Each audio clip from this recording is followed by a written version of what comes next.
Hi, my name is Sarah Meyer, and I'm the program manager for Grow New York, a food and ag program of Cornell's Center for Regional Economic Advancement.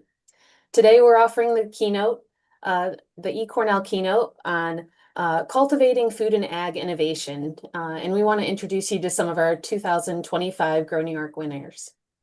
Grow New York is a startup business competition that offers the opportunity for food and ag businesses to bring their business, service, or product to upstate New York to scale and build and grow.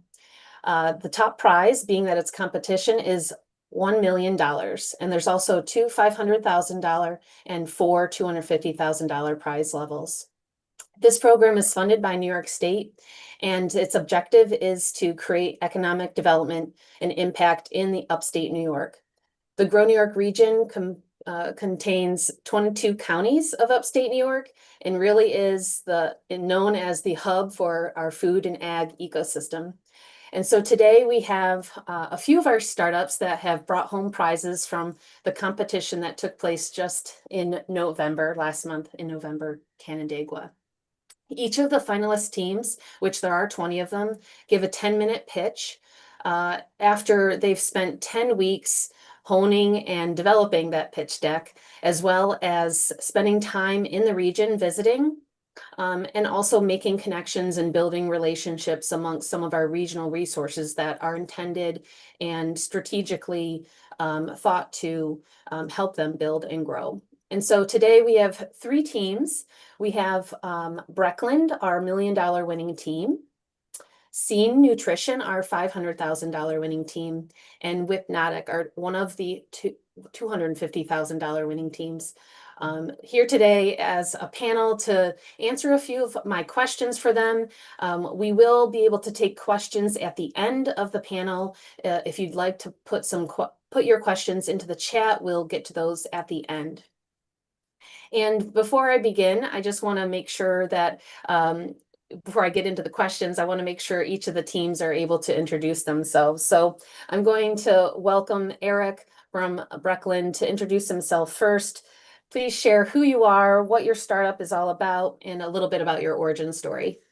Fantastic. And thank you, Sarah, for this. And we're really happy to be here today. So yeah, Eric Belfoy, co-founder and CEO of Breckland. So we have developed a spray-on biodegradable foam that we use currently to insulate crops against spring frost damage, focusing on vineyards in the upstate New York region. But then longer term, we want to start using that as a smart carrier for crop inputs, basically unlocking the next generation of pesticide and other crop inputs. And so our origin story is, we've been around for a few years now. We originally started this company about 3 years ago. And the origin was I was starting to recognize, so I grew up on a dairy farm myself. I spent several years working in the ag industry. And I started recognizing that, climate change was impacting growers on the farm. And growers were starting to actually spend money on solutions to help solve some of these issues. Now, some of these issues, like for instance, drought in the middle of summer, a lot of the solutions that are on the market today are existing technologies. So for instance, irrigation or more resilient crops. And so I was seeing my brothers, for instance, starting to make investments in that space. And they were just leveraging technology that already exists. But something that I recognize is there's a few problems that are popping up that growers didn't have good solutions to, that were really new, or problems that were a bit old but didn't have great solutions. And so frost was one of those where when we started talking to growers, started to see that, hey, this is a really big challenge that's really popped up recently. And growers that have gone out and looked at solutions on the market today are pretty dissatisfied with them. And we need something new here. And so that was sort of the opportunity for us to say, hey, let's go create something to solve one of these new problems. And so that's sort of what we started doing. And over the last 2.5 years, 3 years, we've been working with growers in upstate New York to, get to our first commercial prototypes now. Thank you, Eric. Adrian from Scene Nutrition, could you share a little bit about yourself and your origin story? Sure, thank you. It's great to be here and to reflect back on our Grow New York experience. My name is Adrienne Bitar. I'm the co-founder and co-CEO of Scene Nutrition, where we create real food nutrition solutions for women's bone health and for people with osteoporosis more generally. We already have our product on the market, our first product, which is the calcium chew that you see here, which is the first patented calcium from real food. So we are a food product that delivers a clinically significant dose of dairy calcium. And our main customer demographic is women in their 40s, 50s, 60s, 70s who have suffered with bone health issues and osteoporosis. A bit about our origin story is that my co-founder and I, Dr. Jennifer Hahn, is a clinical pharmacist who was also diagnosed with osteoporosis in her late 20s, actually, a very rare form of osteoporosis. And combining her expertise in pharmacy and my expertise in food studies, I teach food studies in the College of Arts and Sciences here at Cornell. We created the first dairy calcium source, which is really important for our customers because synthetic calcium constipates, and synthetic calcium comes with all hosts of all other unpleasant side effects. We don't need to get into the details in here, but that's how we started. We incorporated a couple years ago. We're in Ithaca. We're serving all customers in all 50 states. We're exporting, and it's a real pleasure to share the story of our growth and our business. Thank you, Adrian. And Tracy, let's hear a little bit about yourself and Whipnotic. Thank you. I'm really honored to be here with all of you today. I'm Tracy Luckow. I'm the co-founder and president of Whipnotic. Whipnotic is a revolutionary whipped cream product that uses a patented technology that basically creates a unique nozzle that we can fill with fruit juices and natural flavors, and it swirls right into the cream when you press the button and spray it. So basically, we are now being sold across the country. We're in over 2,500 stores, from Whole Foods and Target to Citarella and other kind of specialty boutique stores. And we're really kind of bringing kind of a new experience, more like the barista quality experience to the grocery store. Our origin story is that my sister growing up always loved whipped cream, and this is a company I founded with my sister.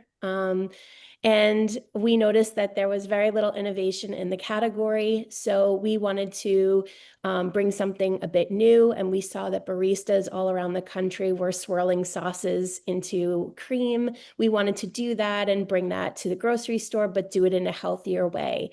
So our product is 0 sugar. It's 10 calories a serving. It's good for diabetics or anyone with a GLP-1 kind of concern. But more so, what we're excited about is that our technology is not only patented in many countries, but it's also pretty broad and can apply to other aerosol products as well, where you're looking to keep freshness in a separate compartment or separate oils and waters. So there's proof points that we're making about the value of it in whipped cream, which is a product we're really passionate about, but also to eventually bring broader to other aerosol and help innovate there as well. Yeah. Thanks, Tracy. I'm going to get right into our questions. And again, if the audience has any, we'll get to those at the end if you put them into the chat. Okay, so each of you have very unique customers from CPG, more from a nutrition perspective, and even on the ag side.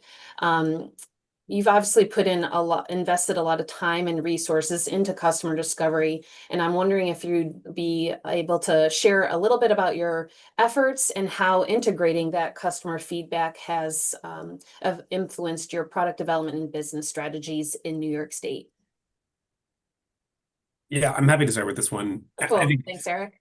yeah, inevitably, I mean, customer discovery is a huge chunk of what you do. So for us, it was kind of an interesting one. We knew that this was a massive problem from a variety of sort of sources. One of them is, frankly, it just comes up a lot in the newspaper. A lot of it is anecdotal at this stage when we started doing the research, but we sort of knew this was a big challenge. I think being able to tailor the product to growers' needs is so important, and our product vision has evolved considerably from when we started to where we are today. And that has come mainly from talking to growers, showing them prototypes as we continue to progress, working with them really closely, and getting their input. And so at the very early stages, it was, being smart about getting in front of people and just saying, if I bring you this, will you use it? How would you interact with this type of product? And just trying to get as much feedback as we could out of them while just telling them what we could potentially do. Once we'd actually build it, then actually bring it to them, get them to do it, and start going. And a huge point of what we've done is we try to bring prototypes in front of growers, as many as we can, as soon as possible. And something that we've told growers regularly is like, if it doesn't look ugly, we've done something wrong. So it's not going to look pretty. We're asking you, how do you feel that it works? Does it solve the pain point that you have? And it's been an integral part of actually getting our product to market. Yeah, thank you. Tracy, can you share a little bit about your customer discovery? Yeah, sure. So one of the things that we learned pretty early on is that, we're always asked, who is your target demographic? And I think what's been really interesting for us is that our product is so broad that it's not really a demographic target that's important to us. It's more of an occasion target. So our product is a morning beverage, whether that's coffee or matcha or chai, like things are expanding in terms of what that beverage is and what the trend is. But it's a morning beverage that you either make at home and bring to work, or you're bringing it to school with you. And so it can be a young, 8-year-old or an 80-year-old. And it doesn't matter as long as that occasion is apparent for both of them. So that's very tricky to go out with such a broad target and learn and study. But it's something that we are really passionate about doing, and we try to do constantly. The first way that we do it is we have a 1-800 number that's on every single can of Hypnotic, and it goes directly to my sister's cell phone. So if somebody has a question, a challenge that they're facing, a problem, she picks up 24/7. She'll even FaceTime with our customers and help them in real time. We learn a lot from that. The second thing is, if you write in a comment or send a DM through social media, whether that's TikTok, Instagram, I respond to you. So we feel it's very important. We've grown. We could technically put somebody to be a social media manager. We like that interaction. We learn a lot. We take all of that insight in. And so that's something, again, it's very personal to us. We want to be the ones responding. And then on Sunday, I was in Whole Foods giving out samples. My sister as well, earlier in the week. Like, we're in the grocery store constantly meeting our consumer, studying, learning, listening, and really trying to understand the tension points, and hearing that feedback. And we've made a lot of changes to our product as a result of that feedback. So just a couple little things that we've done.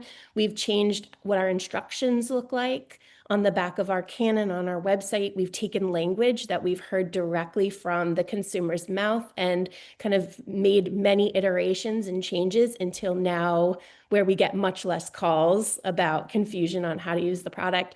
The second is, we've heard a lot of suggestions on new product innovation, new flavor combinations people want to see, and we've launched flavors that have come from those recommendations. And then lastly, we saw consumers kind of cheating the system, learning how to push our product to get more flavor out.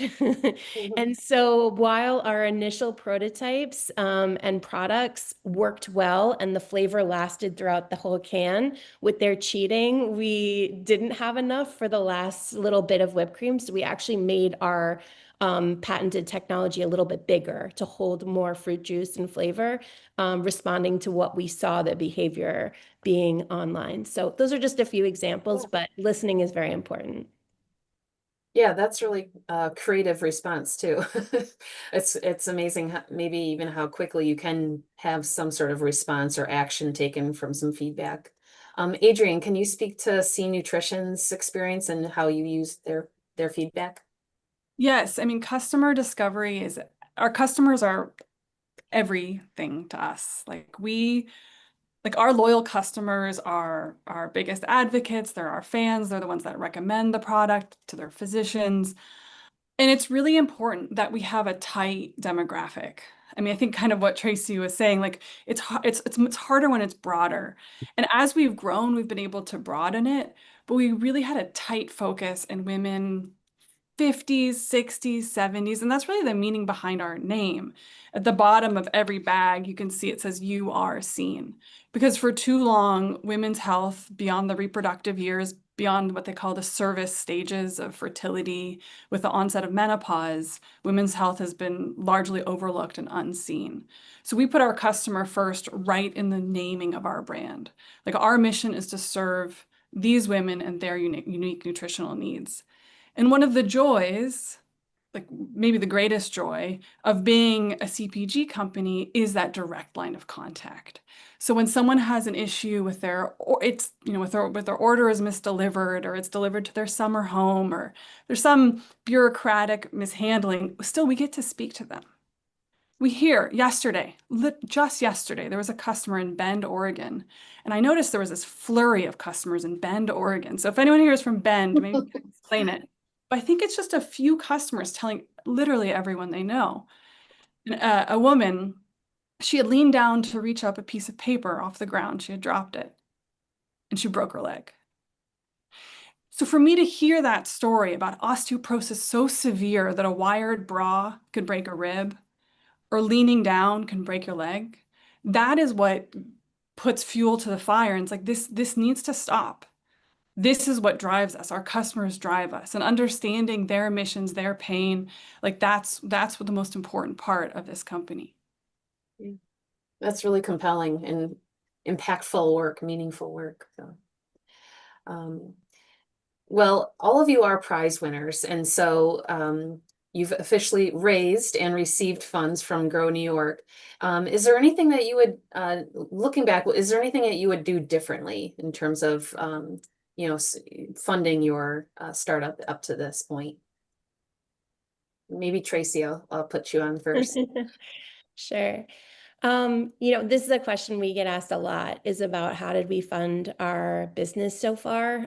We've been very fortunate. Well, first of all, I'm very fortunate. My sister is the better half that's in charge of fundraising, and she's very good at it. So that is very lucky. And secondly, we've been very fortunate to be funded predominantly by family offices, but also by a few strategic VCs that are very CPG minded. And of course, through the generosity of Grow New York as well. Everyone on our cap table is very passionate about our brand and also about our technology and the possibilities of our technology and the runway ahead for the technology. And everyone has really good advice to share with us. So I think the thing that we are really grateful for is that our cap table is filled with people who empower us to make decisions quickly and adapt to the changing marketplace and really give us control. And that's allowed us to move really quickly and add new customers and add new SKUs, which we really need to do to keep meeting our milestones and our goals. So I would say there's nothing that we would do differently.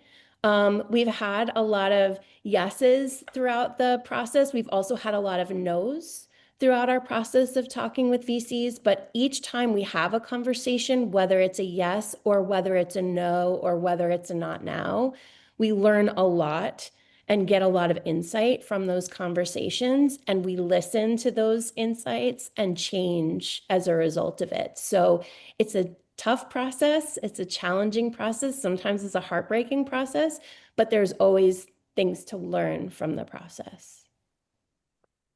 Yeah, that's really valuable, likely for especially for some of the startups that might be listening in, as to absorbing as much advice as they can as they are fundraising. Eric, can you talk a little bit about your fundraising or your growth so far and how it looks looking back? Yeah, I don't know that I'd recommend our path, but it's the one we took. We've been pretty fortunate that we've been able to raise quite a bit using non-dilutive sources. So a combination of government grants, and we also received the Activate Fellowship, which was a huge unlock for us. I think fundamentally what we're doing is, we're trying to solve a hard technology problem. So a lot of the funding in the early days, until we actually had that first commercial prototype that we could try in field and really demonstrate that it worked, it was a lot of, we knew we could do it and we knew there was a challenge there. I think the market right now is not, the dilutive market, the VC market is not in the best conditions at the moment. And so that was a pretty challenging period for us of like getting enough funding to keep ourselves going. But I think, for us, it's leaning into every source of capital that's available for you that actually lines up with your mission, being flexible to being able to approach those while, maintaining doors open. So don't constrain yourself too much, but, be flexible to go talk to different people. And that's brought us some pretty interesting opportunities, including there was a small pool of money for us to go do a project in the pesticide space in California last summer. And we did that. And we got a lot of learnings out of that, which has really helped inform some of the future strategy for the company. And so that was something that, both, it was a little bit of a sort of split off of what we typically work on, which is, our core focus to date has really been on frost protection, but it was something that we sort of knew we wanted to orient ourselves that way. And we said, okay, well, let's go do this project and this will be helpful and I'll keep the company going. And so we did that, and that was a big unlock for us. So I'd say, be very sort of open-minded and look at different opportunities. And there is a lot of non-dilutive capital out there if you can really demonstrate and show, the potential and the impact of what you're doing.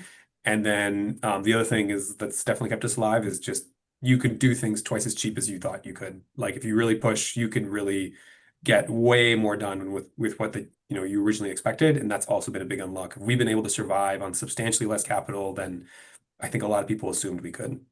Yeah. No, that's again, really good insight for those that are kind of in that process of fundraising or even considering applying to compete to win a prize at Grow New York. So thank you for that. I mentioned earlier in our introduction that each of the 20 finalist teams are required to visit the region. And in this case, Breckland and Whipnotic are based out of New York City. Tracy has ties to Ithaca, and Scene Nutrition, Adrian, is based right here in the Grow New York region. And I'm just curious from each of your unique perspectives and just experiencing maybe the region in a different way as you visited it, maybe more than for the first time. What key partnerships and collaborations kind of came out of that business development phase and visits to and around the region? And what was exactly gained from that experience as you expand your presence in the Grow New York region? And maybe Adrian, you want to take this one first? Sure. It was a real shift of perspective. Yeah. Both being, I'm looking out at the Ithaca landscape right now. We're here, we're in Ithaca and Tompkins County, but going on the regional visit really shifted my perspective about just what kind of resources not only are available to us as locals, but also the Grow New York sort of stamp of credibility offered. And I hope this is falling on on ears of people who are considering applying, because being a Grow New York finalist opened doors for us that were actually previously closed. So we had not to name names, but we had an email with a pretty firm no back in June for an ask that we had in the region. But then they reconsidered. They took us more seriously. They understood the growth of our business, what we could do for their business as Grow New York finalists. And so I wouldn't say the red carpet was rolled out, but we got some meetings, we're able to share our story, and that was really helpful. So doors will open for you as a Grow New York finalist, apart from a cash prize, apart from anything else. So that I think is a real interesting perspective on the regional visit. And then also having meetings, more formal meetings. For example, we've been working with the Watkins Glen ARC in Schuyler County for over a year now as our fulfillment center. But sitting down with this woman, with the person that we have been working with for a year, just saying casually hello, talking about our forecasts and our projections, but actually sitting down as Grow New York finalists, she was like, well, what can we do? What can we do more? And I was like, well, there's so much. So that was really great for the maturation of these relationships. It's a stamp of credibility. It's the authority of an institution. It's the vetting of a firm and thorough review process. So that was a real gift that Grow New York gave us. Yeah. Tracy, can you add to that, knowing that you have some roots in Ithaca, but you were traveling to the region for the business development phase? Yeah, I'm gonna echo everything Adrian said, but then add a little bit more as well. So, just for context, so I live closer to New York City, but all of our manufacturing takes place in the Grow New York region today. And it has for the last kind of year and a half or so. Um, when we launched our product in 2022, the first place that we went to for help was Cornell COE. So went back home to my college in the lab that I did like apple cider vinegar labs when I was a student. We used similar equipment and similar resources and launched our business right from there. So it was an amazing full circle fun moment, but Cornell has always been there for us throughout our education, but then also as alumni. I will say like the regional visit was one of my favorite parts of being part of Grow New York, which is kind of funny because like Adrian, I mean, I'm not there every day, but I am probably in the region once a week. And so going back, you would wonder, like, is this necessary? But truthfully, during my visit, I did all the things I always wanted to do, but never seemed to have time for in a busy schedule of work. So some of the things that I did was I drove 200 miles from like the Delhi, New York area to Friendship, New York, which is where we source all of our milk and cream from. It's all of the dairy farms. And I actually milked cows alongside the farming community. I fed our cows. I saw cows being born. So I got to do things on the farm with the farmers that I never ever get a chance to do. And I think that was important because it recommitted them to our business and it recommitted us to understanding really the most important ingredient to what makes our business function and how it becomes that way. And I can speak a lot more detail now about our raw materials. So I think that was the first thing I did. The other thing was I took the opportunity to meet injection molders throughout the region who can help us as we grow, expand, also with innovation that we're looking at. And so that was really helpful. And then I also did some real estate visits so that one day, if we move out of some of the co-manufacturers that we work with and have our own facility, we're more ready for that as well. So a lot of really amazing things I've always wanted to do, didn't really have time for, and I'm grateful for that. Well, that's good to hear. I'd love to see some of the pictures. I Oh, I hear have about lots of the video. yeah, I hear about the trips and I see some Yeah. I think Adrian Scene Nutrition posted some of their visit videos on their LinkedIn page or social media, but it's always nice to hear the debrief and the reflection. You got to be Eric, on TikTok, Sarah. You yeah, got to be on TikTok. I'm not on TikTok quite yet. I'm getting off Facebook, but nonetheless, I'll see you online. Eric, you want to share a little bit about the collaborations that came out of your visit and how your presence has expanded in the region? Yeah, so we'd already been working in the region, as we said before. We've been testing with growers in upstate and already working with certain researchers at Cornell Agritech. So for us, what it was is we use it as an opportunity to accelerate other portions of our business plan. And so we sort of use this as an opportunity to let's go have all the conversations with manufacturer and work out our manufacturing strategy for the next 6 to 18 months. Let's do the same thing with our chemical formulation strategy and where we're going to co-pack. And so we use basically the business development section for that of here are things we need, here are problems that we need, here are things that we think we could have an impact in the region, but also helps accelerate our business. And let's use this as the opportunity to do that. And a little bit to what Adrian was saying, I think a lot of doors were opened up by starting with we are a Grow New York finalists, and we're looking to do XYZ in the region. And I think that opened up a lot of doors that previously would have been a little bit harder to squeeze open. And so that's the way that we used it. And so that's been really fruitful where actually for the commercial prototype we're building right now, we basically already have a couple components that we got manufactured actually in Ithaca at AccuFab, which previously we were going to do ourselves, and we realized actually they're going to do this better, cheaper, and faster than we could ourselves. Let's just do this. And so there's a few things like that that have come out really quickly, and then there's some longer term things that will probably start sticking in the spring and into the summer. No, that's a good plan. It sounds like all of the trips are really action packed and it's a 3-day visit to the region, 2 nights and 3 days, and each of the teams have a unique experience in it. It's really beneficial as our panelists are sharing. Okay, Tracy, I think I'm going to start with you on this one. Winning the funding will undoubtedly change some of your startup plans, such as speed and trajectory. What have you planned for 2026, and how has receiving the Grow New York prize impacted those plans? Yeah, 2026 is going to be such a great year for Hypnotic. We're really excited about all the retail growth in store for us. But what we were really missing were the full-time employees who could help us to make sure we were growing smartly, responsibly, and safely. And so what Grow New York will help us with is really taking consultants we've been working with and turning that into full-time employees.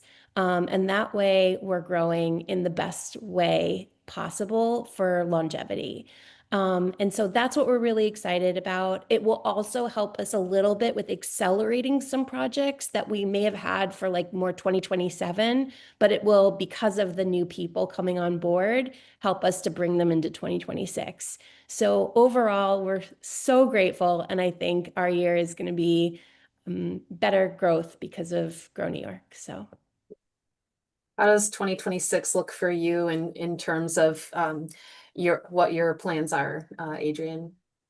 Yeah, 2026 is shaping out to be a big year for us. This $500,000 will help us bring on some full-time employees. So if anyone here is in the Ithaca area, Tompkins County, we're looking for an operations manager, part-time logistics, sourcing. So reach out to us. So we're going to do some big hires. The other two parts of it are accelerating the launch of the bone health bundle, which we've had in the works, but as I'm sure our whole community here is well aware, it takes a while to launch a new product.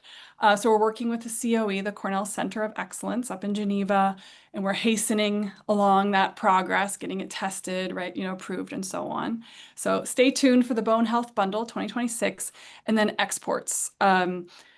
We have a wait list in 4 countries of Canadians and Irish women and Australian and some Germans that are interested, but we're working through the regulatory hoops. And this funding will help us hire an export consultant to get us where we need to go. Cool. It's exciting. And Eric, what is it looking like for you in terms of your plans in 2026? Yeah, I think for us, it basically helps us accelerate deployment. And so we can, bring more units online faster. And then, the big thing for us as well is it helps us accelerate the development of our next product line, which is starting to focus on that pesticide product. And so, in many ways, it's business as usual and like keep building, keep testing, bring it, we're a little bit tied to seasonality. So there's only so much we can do per year based on, what the weather will actually allow us to do and the seasons will allow us to do. But it's allowing us to move everything faster and accelerate some of those R&D plans that, we were pushing off later into the, 2027 onwards. Well, sounds like a busy year.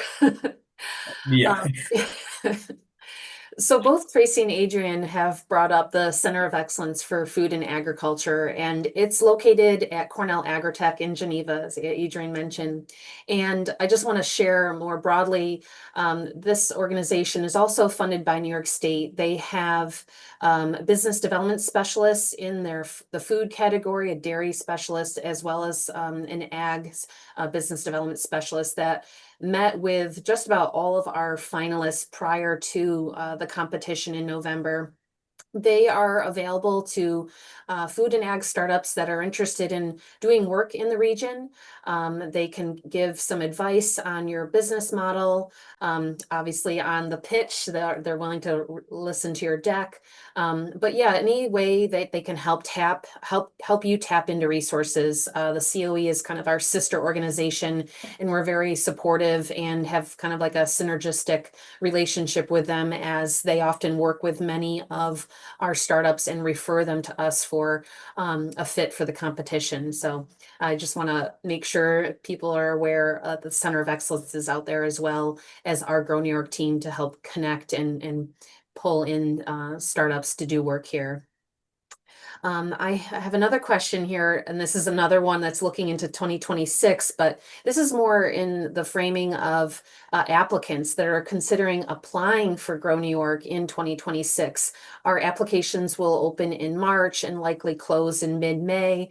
Anticipation is already building. I've been meeting with some potential fitting ag and food startups that are curious about the competition. Many of them might be even on this call. I'm wondering, across Tracy and Adrian and Eric, what advice would you give to those folks that are considering applying?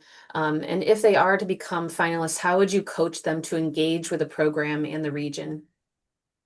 And maybe I'll give this first one to Eric. Yeah.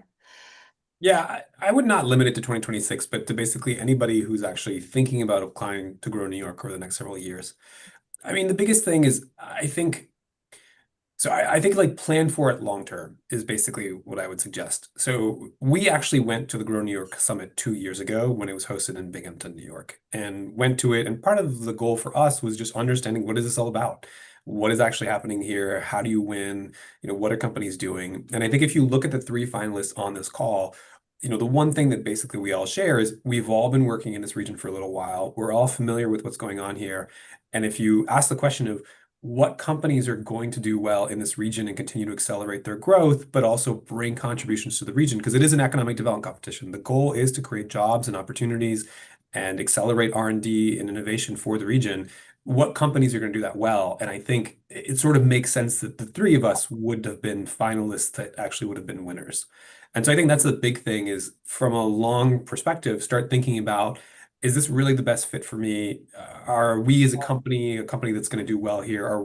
Is our growth going to accelerate by working closely in this region or not? And I think if that's the case, start making moves towards that and start thinking about, how do I start implicating myself in this region already ahead of time?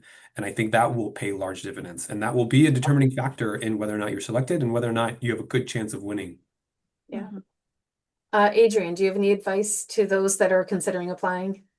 Yes, I would say it's not by coincidence that it's a food and agricultural innovation competition in this region. Like, this is a region of rich agricultural history, lineage, bounty, diversity, combined with this extraordinary network of innovation. So that sort of magic sauce is something that I think needs to kind of light you up. Be like, no way, there's dairy farms and there's Cornell, or like, oh, there's RIT and pumpkin seed farms. Like, that has to be like, oh wow, like a kid in a candy shop. And then it's like, well, then how can we make this work? Like, sure, it might be easier to find a huge factory in Illinois or California, but like that's missing that secret sauce.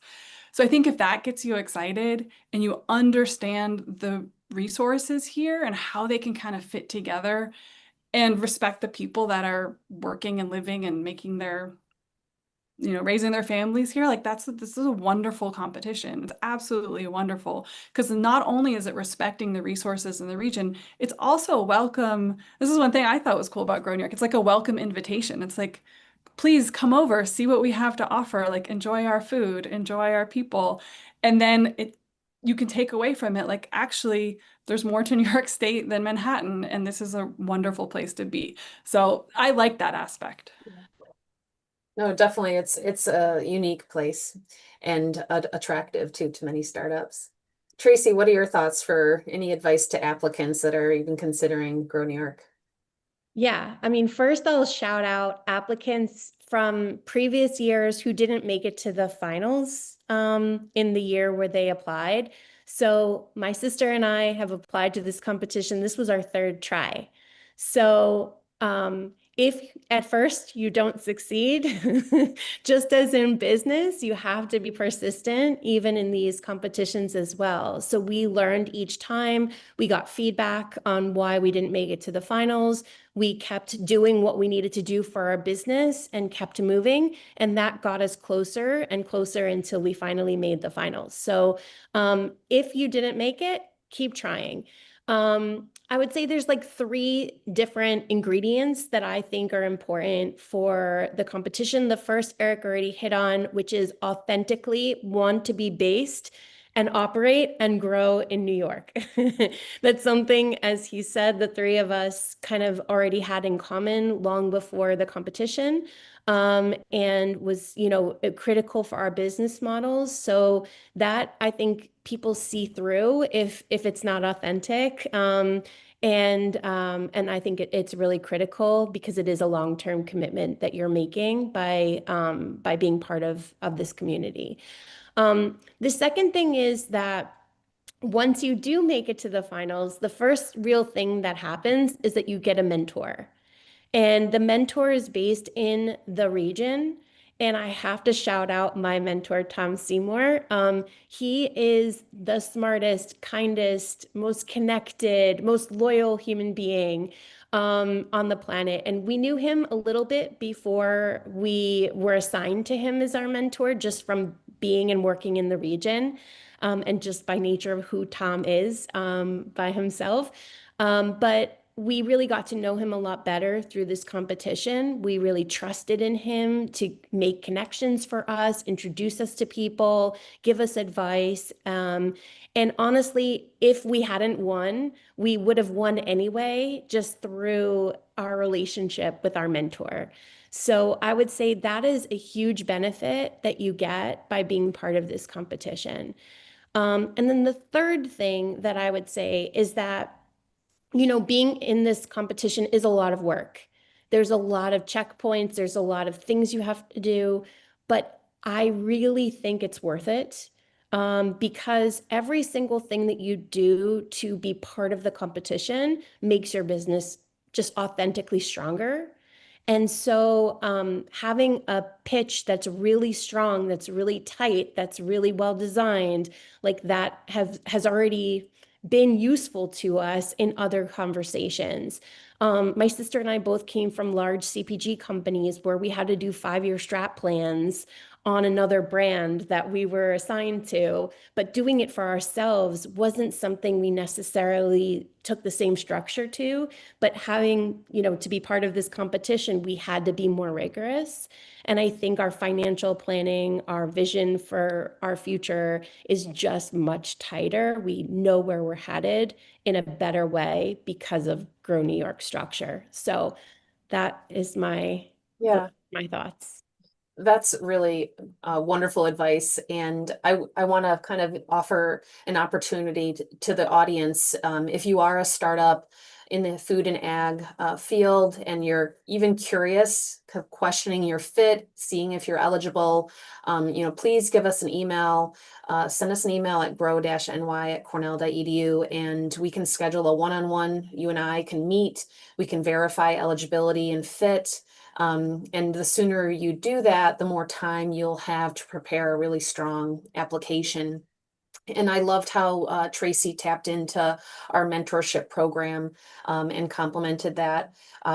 Each of the 20 finalists are assigned a mentor to work with them for those 10 weeks of the business development phase.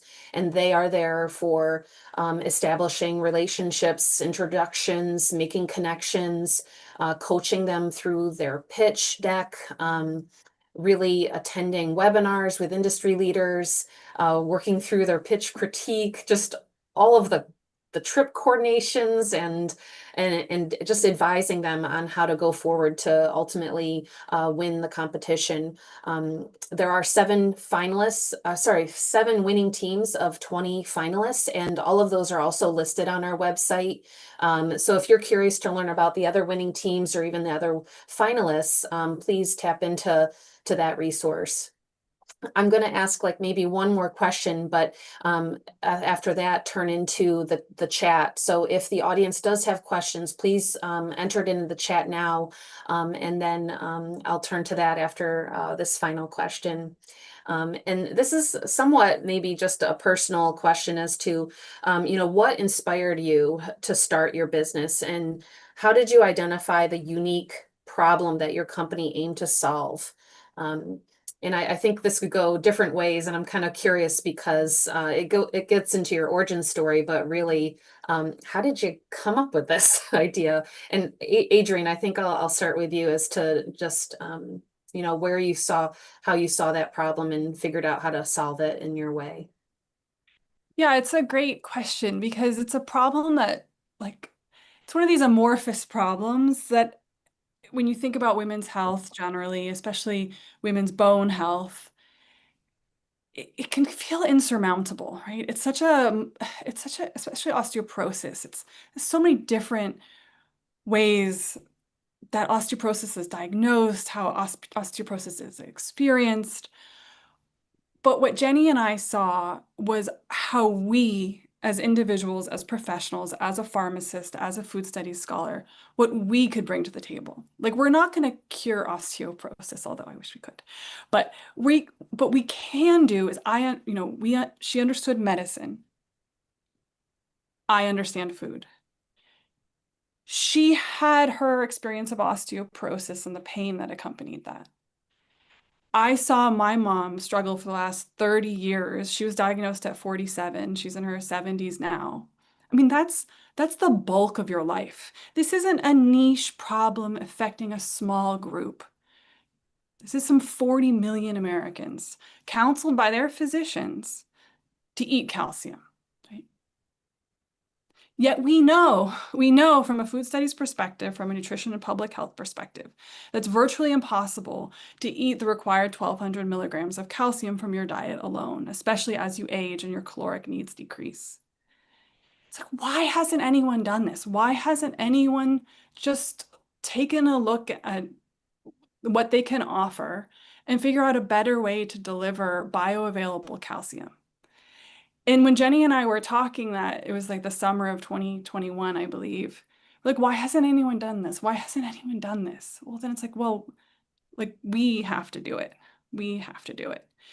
Because what we knew is what we could bring. We couldn't solve the whole problem, right? That's beyond our scope. But what we knew is what we could bring. And I think that sense of confidence and contribution has built our business to where it is, where we know we're solving a problem. We hear the stories of people 20 years, 30 years, 40 years being like, I can't take calcium, it constipates me. I can't take calcium, I vomit so severely, I end up in the hospital. Like, this isn't just a niche problem. This is a serious problem that affects millions and millions of Americans. And that's what gets us fired up. And I think understanding how we can contribute together made it all the more worthwhile and possible to start a company with like zero business experience. Yeah. Tracy, I feel like you might define problem solving a little differently, maybe even from a technological side of things. Do you want to speak to the problem you're solving and how you're doing that? Yeah, sure. I mean, I think that problems are solved best when they're at the intersection of passion and insight. And I think for us, the passion really came from my sister. Honestly, like, whipped cream was her favorite food as a kid. It was, she would pile it high on her pancakes. Anything that she would order, it would be mounted with whipped cream. And so that was just something she loved. It brought her joy. It brought her happiness. And that was kind of the passion side. And I think the insight side was seeing that, Starbucks's earnings were shifting quite considerably over time, that morning occasions for coffee were being more disrupted by things that were happening at home, where there's no wait times, there's no intricate, ingredients that would create like an over $12 price point for one cup.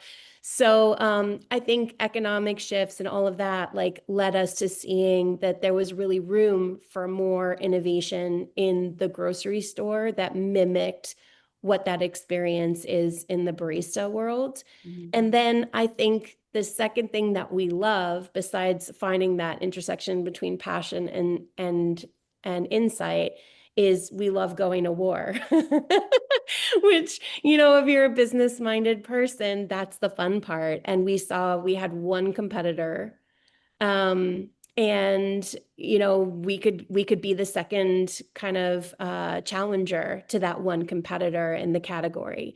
So that's a war I would sign up for any day of the year. And it's a fun one to fight.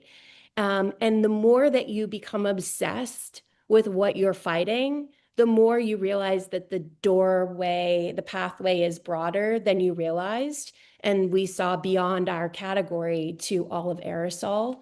And that's a war we want to sign up for too. So that's to us kind of what we're in it for. And the fun part is being able to do that alongside, farmers who are looking for more modern takes of what they're doing, who have been told for years, like, no one's eating dairy anymore, it's all plant-based. Let's find some fun ways to modernize, and bring excitement to what they do. So that's kind of how we envisioned it. But yeah, Sounds like the passion and insight are definitely intersecting. Yeah. Eric, could you just make it not get so cold so early? And we won't have to have a frost problem. Yeah, I don't know. Yeah, I mean, climate change will slowly take care of that one, but it's not going to take care of the frost problem Yeah. per se. How are you how are you solving it in your scope? Yeah, I mean, well, it's sort of interesting because it's like I'm even going to step back to that of like, why am I even here? Like, what am I doing? And I think it's so funny that Phil, my co-founder, who's actually just over there, but he's doing some work. Like, I think something that both of us share is like we're both builders. Like, we love sort of building things and solving problems, and that's always been something that I think the two of us going way back before Breckland has been true. And so it really was a scenario of like, okay, well, at some point I realized I probably should just take a problem and own it and go do something about it. And I grew up in a dairy farm, with a big grain side of the business as well. If anybody's spent time on a farm, you know that there's sort of more problems than you know what to deal with. So it really was at some point of like, okay, you just got to pick one and go deal with this. And so Frost was the one that we stumbled into, and we saw there was a big opportunity to do something better here. And I think like it's really exciting for us to be building something that has meaningful impact to growers. I think frost is something that truly concerns them. There is a lot of anxiety attached to it. It's not like other problems where like, if you have a pest, like a new insect that arrives, maybe you're losing 5, maybe you're losing 10, and that's obviously going to hurt. That's not like, that's your livelihood. But it's probably something you can deal with, and it's just a bit of a nuisance. Frost is something where, if it's a bad year, you will lose 100%. You're looking at a complete loss for that season. And for a lot of growers, that's a big anxiety. There is a 2 to 3 month period in spring where they are having sleepless nights thinking about, am I going to lose everything this year because I don't have protection, or the protection I have is wholly inadequate. And even if I do use it, I might spend a lot of money and it might not work. Yeah. And so I think as we're getting closer to something that we can drop and protect an entire vineyard with, I think we're starting to see responses from growers that gives us a lot of indication of, oh, we're building something really meaningful here. And that's been actually like a really big part of sort of the journey for us, is realizing what we're doing has a significant impact. And, and gets us, that's a huge chunk of like what gets us going every day. And as we're starting to think about, okay, well, what else can we do with it? We're starting to see more and more of these problems that we can actually go attack. And that's kind of a really fun part of what waking up every day looks like, as part of this business. Some people are really good at finding problems. That's but I want to turn our attention to the chat, and we actually just have one question. And it's unique, and I think it may be more to Tracy and Adrian, but still, Eric, if you have insight, let me know. This is from Dr. Safari Ernest. Can technology integration in food processing help to solve the problem of malnutrition in developing countries? Yeah. And I know Adrian's nodding her head. Yes, most Okay. definitely. I mean, not relevant to my company or this contest necessarily, but like food fortification, I mean, hugely beneficial to global public health. We constantly have conversations with customers concerned about fortified foods or enriched foods. I know there's some Canadians here. Enriched and fortified foods. I'm not sure I think I'm answering the questions, but yes, food technology, if you look at the course of the 20th century, especially like during famine relief efforts, World War I, World War II, Herbert Hoover's programs, a lot of it relied heavily on technology, especially delivering shelf-stable, calorically dense foods in remote regions of the world. That, along with the fortification of infant formula, breakfast cereals with folic acid, vitamin D, I mean, practically eradicated those diseases of micronutrient deficiencies, rickets, night blindness, and so on. So yes, most definitely. I really appreciate your knowledge in that category, Adrian. Tracy, I wasn't sure if you had a point to make on the technology integrations. It's unique in the sense of malnutrition in developing countries, but either you or Eric, if you have anything to mention, I'll give you the mic, but yeah. I'll just say, as a PhD of food science, like, I think that's something we have to believe, is that there are technologies that will help us, if shared properly, and if communicated, honestly with different countries, that will help in that manner. So I agree with everything Adrian said, but I have to believe it, because that's what I dedicated my life to studying. And I do believe there are answers. Thank you, Tracy and Adrian. That's really insightful and hopefully helpful to Dr. Safari. This is going to conclude our keynote today. I want to give my special thanks and best wishes for the holiday season to Tracy, Adrian, and Eric, and all of you in the audience. If any of this has inspired you, or you're wanting to learn a little bit more about these individual businesses, Brecklin and Scene Nutrition and Whipnotic all have their individual websites, but also they can be found on our website and linked to. Again, you're invited to schedule one-on-ones with me to learn more about the Grow New York competition. We're planning our application window for March to open then, and to have a pitch competition in November of 2026. So please inquire. I hope all of your questions have been answered. And if you have any additional ones, please reach out. And thank you all. Thank you.